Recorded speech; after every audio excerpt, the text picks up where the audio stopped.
E aí, a salvação se perde ou não? Oi pessoal, meu nome é Matheus e hoje eu quero trazer um vídeo aqui para vocês a respeito da salvação, como vocês viram aí.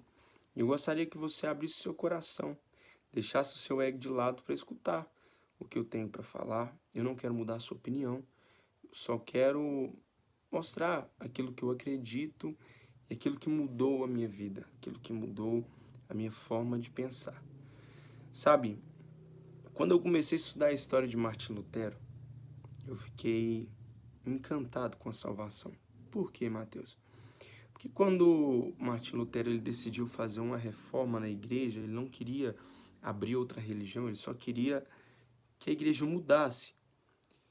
Ele começou a fazer essa revolução porque ele via que a igreja pregava que para ser salvo, você precisava pagar indulgências, você precisava comprar um terreno no céu, você precisava ficar pagando para a igreja dinheiro e whatever.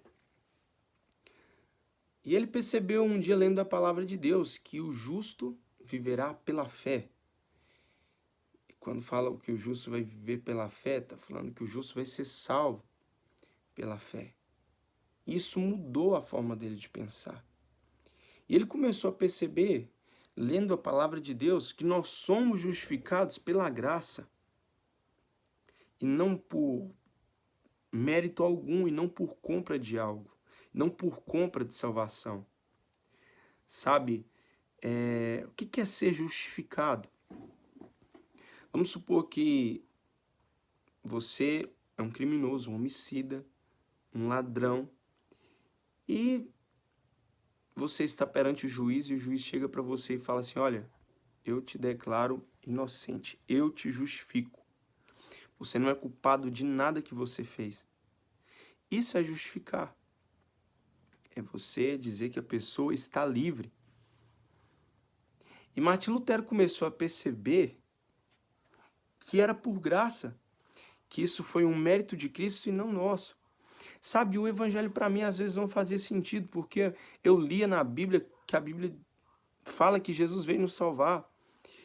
Eu lia na Bíblia que já não restam mais condenações para os que estão em Cristo Jesus. E às vezes eu falava, poxa, eu perco a minha salvação ou não? Como assim? E às vezes eu tinha medo, vivia morrendo de medo de ir para o inferno. E sabe, às vezes isso me afastava um pouco de Deus. Porque quando eu pecava, eu ficava muito mal, com a consciência pesada. Porque eu não entendia que Deus ele não tem problema com o pecado. Deixa eu te falar, Deus não tem problema com o pecado. Quem tem problema com o pecado somos nós. Quando o homem cai, lá em Gênesis, a Bíblia fala que o homem se esconde de Deus. E Deus vai até o homem. Deus vai até o homem e o homem se esconde. Isso é a maior prova que Deus não tem problema com o pecado. Ah, Mateus, a Bíblia fala que o pecado nos afasta de Deus e justamente nos afasta de Deus e não Deus de nós. E tem muita gente que acha que ela é salva porque ela é boazinha, porque ela está na igreja. Ah, Mateus, então eu posso sair por aí pecando? Deixa eu te falar uma coisa, você já peca. Você já peca o tempo todo. Você só não assume. A Bíblia fala em Efésios, no capítulo 2, no versículo 8.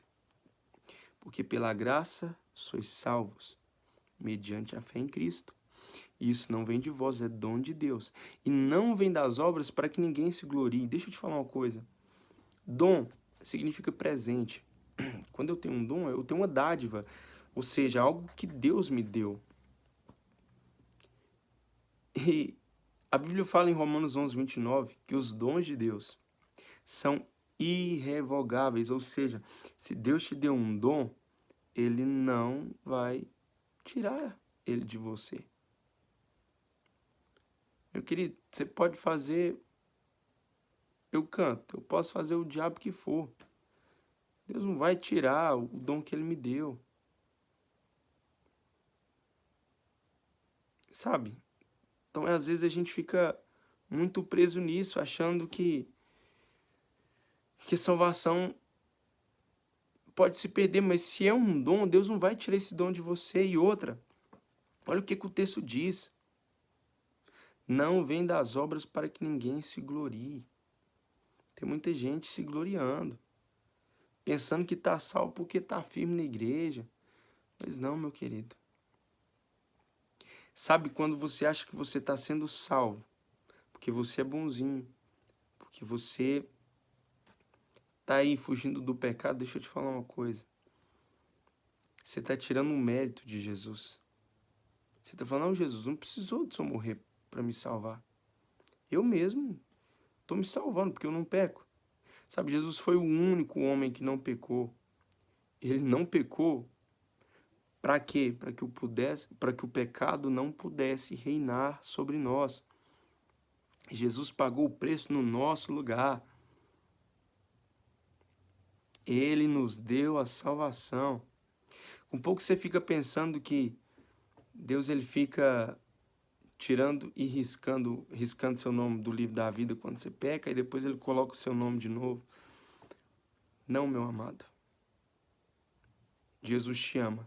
E a única coisa que ele pede para que a gente tenha a salvação é que a gente creia. Aquele que crê e for batizado será salvo. Porém, aquele que não crê já está condenado. Porque pela graça sois salvos mediante a fé, ou seja, por intermédio da fé, se eu creio, eu estou salvo. E aí tem muita gente que fica com muita raiva, porque a pessoa tá lá na farra, tá lá curtindo a vida, aí às vezes por ela não estar lá, ela fica com raiva, e ela queria estar lá, e ela não vai porque ela tem medo de ir pro inferno.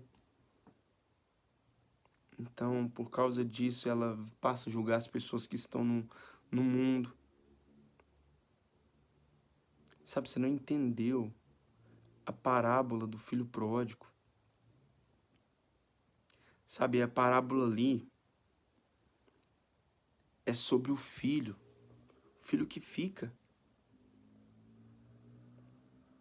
O filho que fica, ele tá lá reclamando pro pai, poxa pai, mas ele saiu, fez isso, o senhor ainda aceita ele? Tem muita gente que vai chegar no céu, vai olhar para Deus e vai falar, poxa, mas ele tá aqui. Sabe, a lição da parábola do filho pródigo, ela quer nos ensinar o tamanho do amor de Deus pelos filhos perdidos.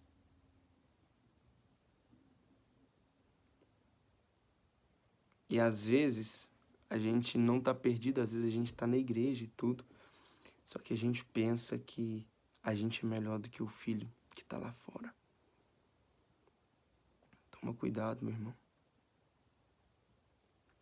Toma cuidado, não julga, não. Quem somos nós para julgar alguém? A Bíblia fala que aquele que tropeçar numa vírgula da lei já está tropeçando em todos. Ou seja, não tem pecadinho nem pecadão.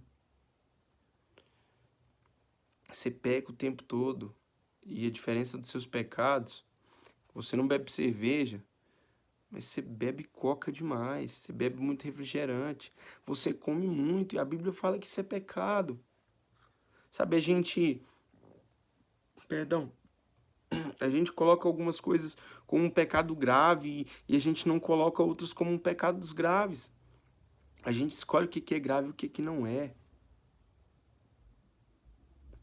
A gente acha que Deus é evangélico, a gente acha que Deus foi lá na igreja, no culto, no final do culto, levantou a mão e aceitou Jesus. Não. A salvação não é só para crente. Salvação não é só para católico. A Bíblia fala que o desejo do coração de Deus é que todo homem seja salvo. Deus não quer ferrar ninguém, não. Deus quer salvar. Deus ama. E, meu querido, se Deus não te matou, por que ele vai deixar de salvar alguém? Se Deus ainda não te matou ainda porque você é ruim, eu falo por mim, por que Jesus não vai salvar outras pessoas? Deixa eu te falar uma coisa.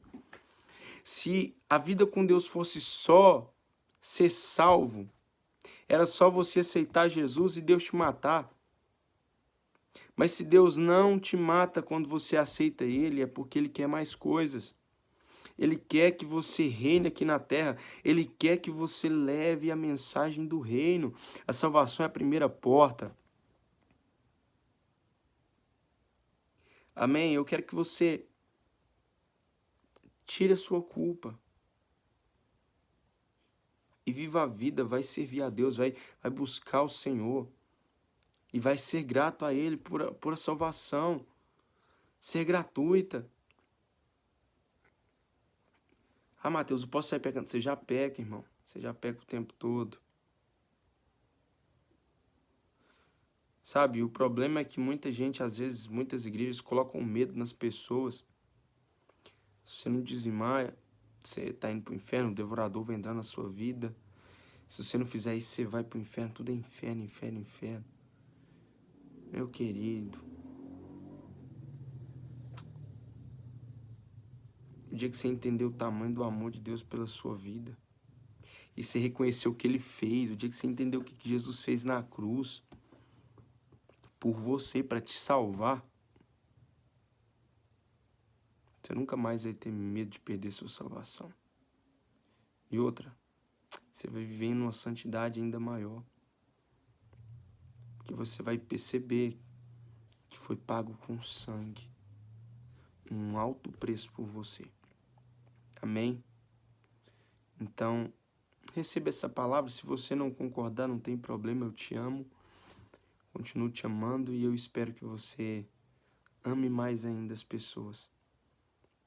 Porque o importante é isso, a gente levar a palavra de Deus, o evangelho da graça. O evangelho é boas novas. Amém? O evangelho do Senhor Jesus. Beijo no seu coração. Fiquem todos com Deus.